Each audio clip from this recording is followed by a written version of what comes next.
ஆனால் தனிப்பட்ட உரிமைகள் மற்றவர்கள் தலையிடுவது வந்து ரொம்ப ரொம்ப தவறான செயல்னு நினைக்கிறேன்.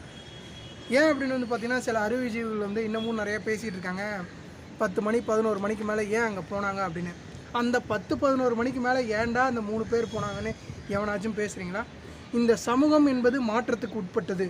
இந்த சமூகம் மாறிக்கொண்டே தான் இருக்கும். ஒரு ஒரு 200 300 வருஷத்துக்கு முன்னாடி, ஒரு 400 வருஷத்துக்கு முன்னாடி, 200 வருஷத்துக்கு முன்னாடி என்ன அப்படின்னு வந்து பார்த்தீங்கன்னா, இங்கே இருக்கக்கூடிய பெண்கள் வந்து என்ன அப்படின்னு வந்து பார்த்தீங்கன்னா, உடன்கட்டை ஏறுதல் அப்படிங்கிறத வந்து என்ன அப்படின்னு வந்து பார்த்தீங்கன்னா நடைமுறைப்படுத்திகிட்டே இருந்தாங்க.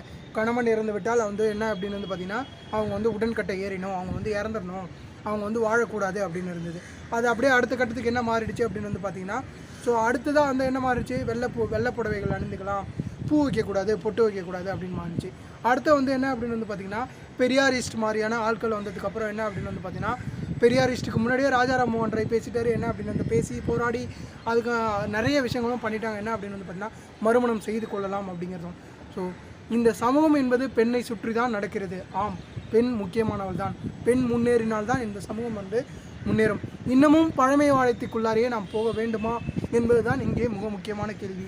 பழமைவாதத்தை பேசக்கூடிய அல்லது மிக உயரிய பொறுப்பில் இருக்கக்கூடிய நன்கு அறியப்பட்ட முகங்கள் அல்லது பிரபலமடைந்த முகங்கள் இப்படி பேசுவது என்பது மிக மிக தவறான விஷயம்.